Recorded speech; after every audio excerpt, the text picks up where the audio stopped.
Hello class 9. Today we are going to start chapter 2, Cell, the unit of life. The cell is the fundamental structural and functional unit of all living beings. It is the smallest part of the body of an organism which is capable of independent existence and of performing the essential functions of life. Every organ in our body, the skin, the brain, the muscle, or even the bone, is composed of hundreds of thousands of such cells. Similarly, every part of the plant, the leaf, the flower, the root, and even the wood is composed of an exceedingly large number of cells.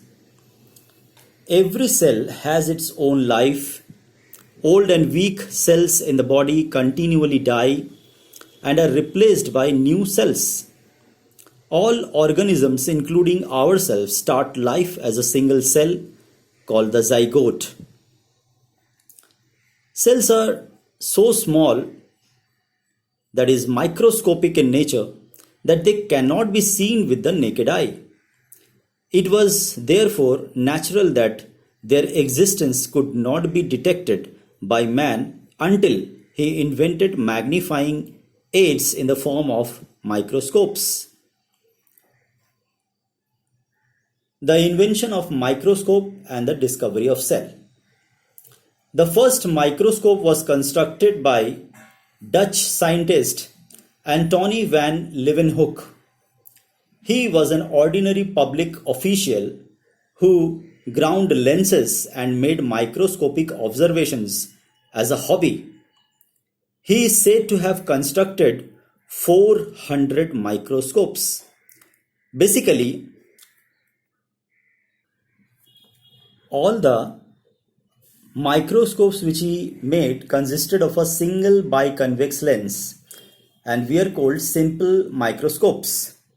As you can see in this figure, this is the simple microscope which was discovered by Antony van Leeuwenhoek. Some of these microscopes had a considerable magnifying power up to 200 times.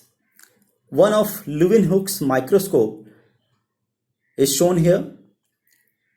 In this microscope, the eye was applied close to the lens on one side, and the object was mounted on the needle-like screw point on the opposite side of the lens. So, this type of microscope was very simple, and hence simple microscope was the names.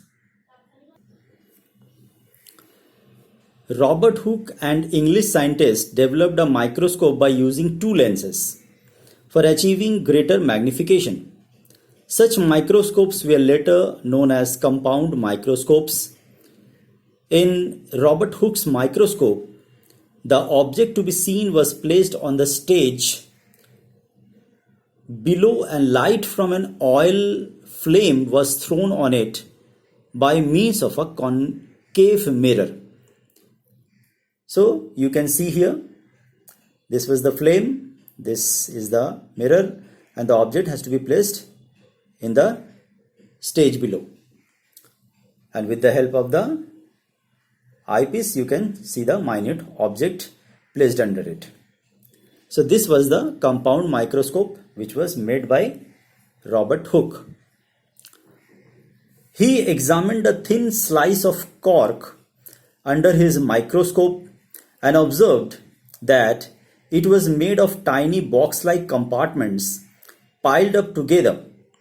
This reminded him to the rooms or cells of monks in a monastery, and so he said that the cork was made up of cells. The cells which Hooke saw were all dead cells, and they had only the empty boxes or the walls. The ordinary compound microscope of today is a greatly improved design of the original Hooke's microscope. So you can see here, this is the compound microscope of present day, which has been modified and improved design in comparison to the compound microscope made by Robert Hooke.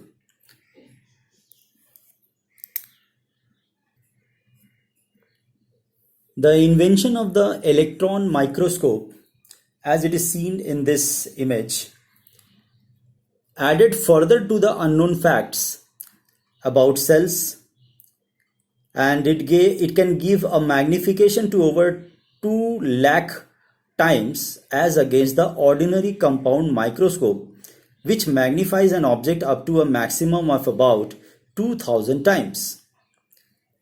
So the present day compound microscope can magnify an object up to 2000 times, whereas this electron microscope has the ability to magnify an object up to 2 lakh times.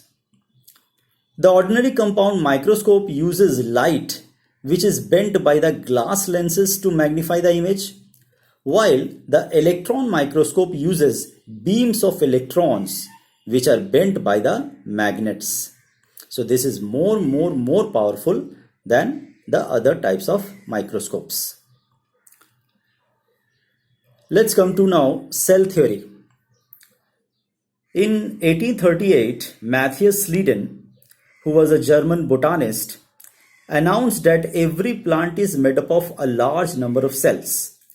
He added that each of these cells performed various life processes. A year later, Theodor Schwann, a German zoologist, made similar discoveries in animals. He declared that all animals and plants are composed of cells, which serve as the units of structure and function. This, in short, is called the cell theory, having been proposed by Schwann and Sleeden in the year 1839. Rudolf Virchow in 1858 made an addition to the cell theory by saying that all cells arise from pre-existing cells. So now cell theory has 3 points. First, the cell is the smallest unit of structure of all living things. Second, the cell is the unit of functions of all living things. Third, all cells arise from pre-existing cells. So first two was proposed by T. Schwann and Matthias Sleeden, whereas the last one, that all cells arise from pre-existing cells, it is proposed by Rudolf Virchow. Now let us try to understand what does the cell theory mean. Take two examples, a plant such as mango and an animal such as a frog. If you take any part of the body of a frog or any part of a mango plant and examine it under a microscope, it will be seen that a cellular structure is visible, just like this one, cellular structure, where lots of compartment will be seen, and as Robert Hooke saw these compartments, he called them cells. Till now we have used the same word, cell or compartments. Any function in the body of the frog or in the mango plant is due to the activity in its cell. For example, movement of the frog is due to the contraction of muscle cells. Food is digested by the enzymes which the cell of the gut secrete. Digested food is absorbed by the cells, and absorbed food is used up in the cell for various metabolic activities. In a mango plant, photosynthesis occurs in the cells of leaves. The root cells absorb water from the soil, and so on.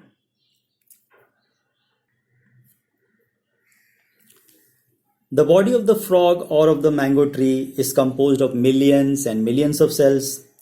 Many of these cells continuously die and are replaced by new ones, which are formed by the division of younger cells.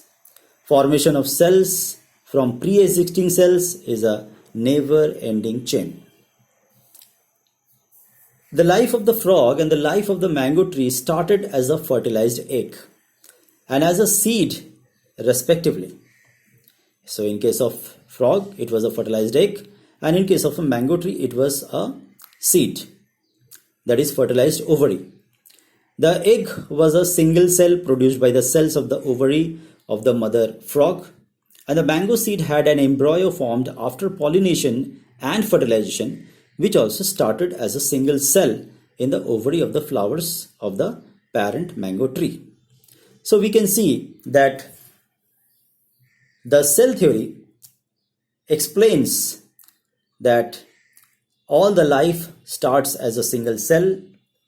Cells die and are replaced. Cells are the structural unit of all living organisms, and cells are the functional unit of all living organisms. So all the theories of the cell here has been explained. In our next video, we will deal with the different organisms made up of single cell, few cell, multicell, and which are the smallest, longest, largest cells, etc., etc. Thank you.